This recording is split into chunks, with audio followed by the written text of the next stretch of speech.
जय हिंद सभी भाइयों को। तो अपना एयरफोर्स फेज सेकंड क्लियर हो चुका है, यानी एयरफोर्स का जीडी क्वालिफाई हो चुका है। तो भाई बहुत खुशी की बात है हमारे लिए और हमारी फैमिली के लिए भी, क्योंकि जिस दिन के लिए हमने मेहनत की थी वो आखिर में हासिल हो रहा है।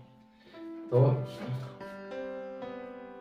अब मेरे भाई कुछ पूछ रहे थे, बहुत सारे डाउट्स पूछ रहे थे कि भाई मुझे भी कुछ बताइए, मैं भी तैयारी कर रहा हूँ एयरफोर्स फेज सेकंड की, दो बार मैं फेल हो चुका हूँ। तो उन लोगों के लिए मैं ये वीडियो बना रहा हूँ, तो बहुत हेल्पफुल होने वाला है मेरे भाई। तो आराम से इस वीडियो को देखना। तो सबसे पहले मेरे भाई पूछ रहे थे कि आपकी पीएफटी यानी रनिंग में कितना टाइम दिया था आपको, और पुशअप पोस्चर में कितने बंदे निकाले थे, और स्क्वाट्स और सिटअप्स में कितने बंदों को आउट किया था। तो मैं बता दूं मेरे भाई, मेरा फेज सेकंड अम्बाला पे था, जो हरियाणा में है। तो और मेरा 1 तारीख को था, 1 अगस्त। थोड़ा वीडियो लेट बना पा रहा हूँ, कुछ इश्यूज थे, उसके लिए सॉरी।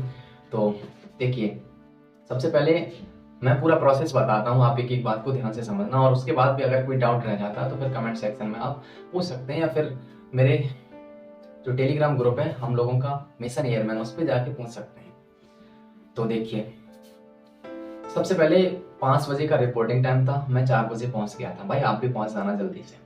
तो 4 बजे पहुंचने के बाद कुछ सबसे पहले आधार कार्ड और आपका फीस सेकंड का एडमिट कार्ड और एक फ़ोटो, वो आप कुछ देखेंगे एयरमैन वहाँ पे जो होते हैं सेंटर पे, वो देखेंगे। उसके बाद आपको एंट्री हो जाएगी, अंदर चले जाएंगे और अंदर जाके बैठा देंगे। तो मेरे सेंटर पे उस दिन 400 बच्चों की रिपोर्टिंग थी। उसमें से कुछ बच्चे एबसेंट थे, समथिंग 50 बच्चे एबसेंट थे, 350 बच्चे ही ने रिपोर्ट किया था वहाँ पे। तो उसके बाद फिर वहाँ पे कुछ बिठा के फॉर्म फिल कराए, और देन हमको ग्रुप वाइज भेज दिया गया रनिंग ट्रैक पर। तो अम्बाला में रनिंग ट्रैक के बारे में सभी बंदों का डाउट है, तो मैं बता दूं, अम्बाला का रनिंग ट्रैक है वो पी टाइप से है। सबसे पहले 400 मीटर इधर से आना होगा, फिर सीधा उसके बाद टर्न होके फिर सीधा वापस आना होता है, यानी पी शेप होता है, ठीक है। तो डरना नहीं है, रोड ही होता है पक्का, एकदम बढ़िया, आराम से दौड़ लो। और अब उसके बाद बंदे पूछ रहे थे हमसे कि कितना टाइम दिया रनिंग में, तो मैं बता दूं कि एयरफोर्स का बहुत ही अच्छा होता है टाइम, 7 मिनट पूरा टाइम दिया था। तो मेरा रनिंग में 3rd नंबर पे आया था, मैं 3 बंदों ने 5.5 मिनट में ही रनिंग कंप्लीट कर दी थी। उसके बाद मेरे ग्रुप से लगभग 100 बच्चे दौड़ाए थे, उसमें से 6 बच्चे फेल हो गए थे। तो टोटल भी बात करूं, सभी 350 बच्चों में से टोटल 36 बच्चे रनिंग आउट हुए थे। उसके बाद फिर ग्रुप बना के मुझे भेज दिया गया पुशअप्स, सिटअप्स और स्क्वाट्स के लिए। तो वहाँ पे पहले सबसे पुशअप्स कराया, मेरा 3rd ग्रुप था। सेकंड ग्रुप, फर्स्ट ग्रुप में कोई भी बंदा बाहर नहीं किया पुशअप और सिटअप्स में, तो मैं भी गया, तो मेरा भी हुआ। तो बहुत इजीली करा रहे थे वहाँ पे, अगर कोई बंदा थोड़ा बहुत डिसबैलेंस हो रहा था तो उसको समझा दे रहे थे, बट निकाल नहीं रहे थे। तो वहाँ पे सभी बंदों का पुशअप, सिटअप्स, स्क्वाट्स होने के बाद सीधा भेज दिया जहाँ से हम लोग ने सबसे पहले गए थे, वहाँ पे जहाँ हमारा लगेज रखा था और डॉक्यूमेंट वगैरह रखे थे, मैं वहीं पे आ गया। उसके बाद फिर बैठा रहा, फिर कुछ नहीं, बहुत सारे डॉक्यूमेंट फिर से आए, वहाँ पे फिल कराए। उसके बाद फिर मुझे एक हॉल में बिठा दिया सारे बंदों को। उस हॉल में बिठाने के बाद फिर भाई वहाँ पे इतना डॉक्यूमेंटेशन हुआ कि कम से कम 3 से 4 घंटे वहाँ बीत गए डॉक्यूमेंट भरने में, फिल करने में, ये करना वो करना, बहुत सारे डॉक्यूमेंट होते हैं, लेकिन उसमें कोई टेंशन नहीं है, आपको वो सब समझा देते हैं, गाइड करते रहते हैं। तो उसके लिए आपको बता दूं कि कम से कम 10 पासपोर्ट साइज फोटो लेके जाना जब जाना फेस टू देने, और 10-10 सभी की फोटो कॉपी, जैसे कि आधार कार्ड हो गया उसकी 10 फोटो कॉपी, जैसे कि तुम्हारा क्लास 10th का मार्कशीट हो गया, पासपोर्ट, तो उसका फोटो कॉपी, और उसके बाद 12th का हो गया, ये तो आपको ले ही जानी है, क्योंकि इनकी वहाँ ज़रूरत पड़ती है। अगर आप भी कोई ग्रेजुएशन में है, अगर क्वालिफाई हो गए हैं, वो मतलब फाइनल हो चुका है, तो उसके सारे डॉक्यूमेंट ओरिजिनल प्लस फोटोकॉपी लेके जाना है। और अगर कोई अदर करिकुलम एक्टिविटीज़ आप कर रहे हैं, सीख रहे हैं, तो उसका भी सर्टिफिकेट लेके जाना है। एनसीसी कर रहे हैं तो उसका भी सर्टिफिकेट लेके जाना है, जो भी है वहाँ ले जाना है, ओरिजिनल प्लस फोटोकॉपी। तो ये सब होने के बाद फिर भाई लगभग 12:30 का टाइम हो गया। उसके बाद फिर सभी बंदों को बाहर बुलाया गया, ग्रुप वाइज ग्रुप बना दिए गए। उसके बाद एक सेमी सर्कल में 20-20 बंदों का ग्रुप बनाया था, मेरा शायद सेकंड लास्ट ग्रुप था। तो भाई मैं जीडी के लिए गया, एकदम प्रिपेयर करके गया था घर से ही। तो वहाँ पे सबसे पहले सीओ साहब आए। सीओ सर ने आके बोला कि मैं आपको एक टॉपिक बोलूँगा, पढ़ के पहले सुनाऊंगा, आपको जो जो भी कुछ लगे वो लिख लेना। तो लिखने के लिए एक रफ शीट और एक फेयर शीट, 2 पेज दिए थे A4 साइज के। तो एक उस पर सारा अपना फिल करना होता है जो भी आईडी वगैरह है। उसके बाद सीओ सर ने टॉपिक पढ़ना स्टार्ट किया। तो बहुत धीरे धीरे पढ़ते हैं, आप आसानी से समझ सकते हैं। हाँ, उससे पहले एक गाइडलाइन भी बोली कि जो कुछ भी जीडी में बोलना है इंटरव्यू में, वो सॉरी क्या बोलते हैं, जीडी में बोलना है, तो वो आपको इंग्लिश टू इंग्लिश बोलना है। अगर आपको थोड़ा नेगेटिव पॉइंट मिलेगा तो ऐसा नहीं है कि आपको कोई शब्द नहीं आता तो उसको आप हिंदी में यूज कर सकते हैं, बट 100% इंग्लिश में बोलना है। तो भाई अपना टॉपिक पहले थीम बताया, टाइटल बताया सर ने, फिर उसे पढ़ के बताया। तो जैसे ही उन्होंने पढ़ा तो बहुत सारे पॉइंट्स मैंने जो भी मुझे अच्छे लगे ग्रुप डिस्कशन के लिए मैंने तुरंत नोट कर दिया अपनी भाषा में। ठीक है, आप भी जब वो बोले तो ध्यान रखना आपको कौन कौन से पॉइंट लिख लेने हैं, कौन से नहीं लिखने। तो लिख लिए, उसके बाद टॉपिक पढ़ना बंद किया सर ने और बोल दिया टाइम स्टार्ट। अब आपके पास 10 मिनट है, आप उस फेयर पेज पर इसके बारे में 250 वर्ड्स के लगभग आपको लिखना है इंग्लिश में। तो जैसे ही सर ने स्टार्ट बोला मैं तो लग गया भाई, मैंने जो भी पॉइंट लिखे थे उनसे मैं तुरंत ही भर दिया। मैंने आगे वाला पेज और प्लस आना पीछे वाला उसके पेज मैंने भर दिया था इंग्लिश में। तो जैसे ही 10 मिनट हुए उस सर ने कहा कि gentleman your time has running out. खत्म हो गया, खत्म हो, आप बंद कर दीजिए, पेन ड्रॉप कर दीजिए, बस वहीं कर दिया। उसके बाद वो फेयर कॉपी सर ने अपने पास जमा कर ली। उसके बाद रफ कॉपी अपने पास रख सकते हैं। उसके बाद फिर सर ने कहा कि अब आपका टाइम स्टार्ट हो गया, अब आप आपस में डिस्कशन कीजिए। तो बता दूं आपको कि मेरा तो सभी दोस्तों को बता दूं कि मेरा टॉपिक जो था वो था voting should be mandatory to all, यानी वोटिंग जो होती है इलेक्शन पे वो कितनी जरूरी है हम सभी के लिए, और अगर जरूरी है तो क्यों है और नहीं है तो क्यों है, तो उस पर आपको डिबेट करना। तो भाई जैसे ही ये टॉपिक मैंने समझा, मैं आपको बता दूं मैंने लगभग 60 टॉपिक तैयार किए थे सीडी के लिए, लेकिन उसमें से ये था ही नहीं।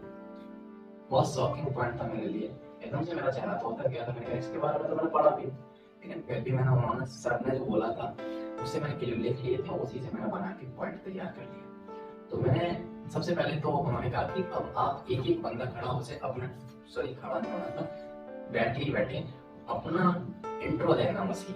तो 1 मिनट का टाइम होता है एक बंदे के पास, उसी में 30 सेकंड में आपको अपना इंट्रोडक्शन देना और 30 सेकंड में आपको टॉपिक के ऊपर बोलना है। तो मैं बता दूं मेरा लास्ट नंबर था 30 में। तो पहला बंदा उठा, उसने बोला, तो बता दो उसने ज्यादातर बोला था अपने बारे में, बस 10 सेकंड बोला होगा टॉपिक के बारे में। सर ने बोला नेक्स्ट, ऐसे करके सारे बंदे बोले। तो कुछ बंदे थे जो बिल्कुल भी ना इंट्रो भी तैयार ना करके आए। तो उसके बाद मेरा नंबर आया तो मैंने भी भाई बोल दिया था, अपना इंट्रोडक्शन बोला और उसके बाद टॉपिक के बारे में बोला। देन फिर मेरा होने के बाद सर ने कहा अब आपका टाइम स्टार्ट, अब आप डिबेट कीजिए। तो भाई लोग मैं लोग लग गया, अब आपस में एकदम से तुम जानते हो खिचड़ी पकती वहां तो हाँ सारे बंदे लग जाते हैं एकदम से अपना पॉइंट रखने के लिए। तो उस टाइम पे आपको शांत रहना, कुछ नहीं करना। अगर आप भी तेज बोलेंगे तो सीधे सब वहाँ जो ऑफिसर बैठा होता है वो सारा का सारा आपका नोट करता है, लेकिन आपको उस टाइम शांत रहना। मैंने किया था, मैं शांत था। जैसे ही सारे बंदे बोलना स्टार्ट हुए तो मैं शांत हो गया। उसके बाद जैसे मुझे टाइम मिला मैंने अपना जो पॉइंट था एकदम छोड़ दिया। और ऐसा कोई पॉइंट नहीं, वैलिड पॉइंट आपको बोलना है जिससे आप जो कमांडिंग ऑफिसर है उसके हिट कर जाए आप। तो भाई मैंने बोल दिया उसके बारे में। मैंने 2 बार ऐसे बोला, जेडी खत्म होने को आया तो लास्ट में हमसे सीओ सर ने कहा कि चेस्ट नंबर 210, मेरा चेस्ट नंबर 210 था। तो बोला सर ने कि चेस्ट नंबर 210 कुछ ऐड करना चाहते हो आपने जो बोला उसमें? तो मैंने कहा यस सर मैं ऐड करना चाहता हूँ। तो उसमें मैंने फिर एक पॉइंट और बोल दिया। तो अब एक बात बताऊँ आपको, जो मेरे बगल में बंदा बैठा था 209 था, तो उसको बोला सर ने मेरी बात कि तू चेस नंबर 210 को काउंटर अटैक करना चाहता है। तो वो बंदा सुन नहीं पाया सही से, उसने बोला यस सर। तो उसे लगा इस तरह कहना चाह रहे हैं कि तू कुछ बोलना चाहता है, क्योंकि मुझे उसके एक्सप्रेशन जो उसने समझा उससे मैं यही समझा। तो उसने एकदम से अटैक वाला पॉइंट तो नहीं बोला, उसने तो बस अपना कुछ भी तैयार था बस वही बोल दिया। तो सीओ सर को लगा गई, मतलब ये समझ ही नहीं पाया बात, और लास्ट में वो बंदा फेल हो गया था। मतलब अगर सर ने तुम्हें काउंटर अटैक करने को बोला तो मेरा पॉइंट काटना चाहिए, ना कि मुझे सपोर्ट करना चाहिए, तुमने तुम मेरे भी सपोर्ट करते हैं, इसलिए उसे फेल करते हैं। तो अब आपको फाइनल सीडी होने के बाद सर ने कहा अब आप जा सकते हैं, वेबसाइट भी जमा कर ली। तो सब लोग चले गए। फिर शाम को बैठे इतना सारा टाइम लगा कि 9:30 बज गए। 9:30 बजे सीओ सर आए, जो भी डॉक्यूमेंट वेरिफिकेशन था वहाँ पे हो गया सब। उसके बाद सीओ सर आए, सीओ सर ने अब वहाँ पे भाई रिजल्ट का टाइम आया। तो अब सीओ सर ने चेस्ट नंबर के हिसाब से बोलना स्टार्ट किया। कहा कि जिसका मैं चेस्ट नंबर बोलूँ वो बाहर निकल जाएगा, अपना सारा लगेज उठा के बाहर निकल गया, डॉक्यूमेंट वगैरह उठा के। तो भाई अब कुछ समझ तो आ नहीं रहा था कि ये हो क्या रहा है, मैं पहली बार गया था। तो जैसे उन्होंने बोला तो बहुत सारे बंदे बाहर निकल चले गए। उसके बाद मैं जो बंदे बाहर रह गए उनसे बोला जनरल में you have qualified phase second. तो हम लोगों का वहाँ पे फेज क्लियर हो गया और खुशी हुई, हेल्पिंग हुई। तो सर ने उसके बाद कहा कि बैठो, फिर थोड़ी देर बाद सर ने लाके सिलेबस को दे दी सभी बंदों को।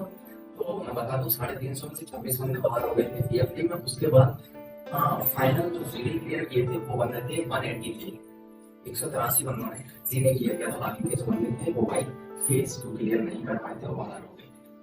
तो कहीं ना कहीं कुछ गलती नहीं होगी उन लोगों से, क्योंकि बिना गलती के वो लोग नहीं निकालते।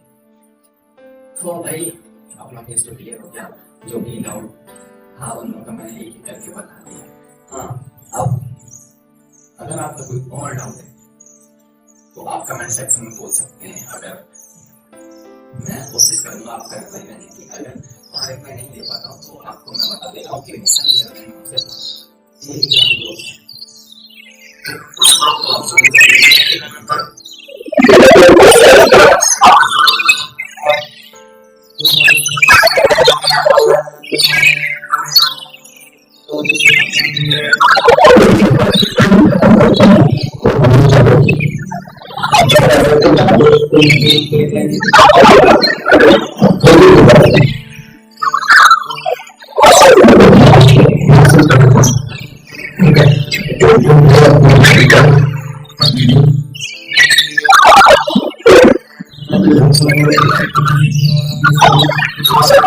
Thank you.